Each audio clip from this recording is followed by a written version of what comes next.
না, আমরা তো আশা করছি যে একটি সুষ্ঠু নির্বাচন আমরা উপহার পাবো ইনশাল্লাহ।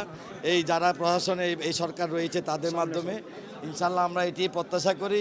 কিন্তু কিছুটা তো আমাদের সংকীর্ণতা শঙ্কা থাকে, কিছুটা আছে রাজনৈতিক পরিবেশে। এগুলো কোনো ব্যাপার না, এগুলো রাজনৈতিক পরিস্থিতিতে হয়ে থাকবে, বিরাজমান থাকবে। এগুলো মোকাবেলা করেই ইনশাল্লাহ আমরা নির্বাচনী যে বৈতরণা ওটা আমরা পার করবো ইনশাল্লাহ। এই সংখ্যাটার কথা বললেন, সেটা আসলে কি ধরনের সংখ্যা?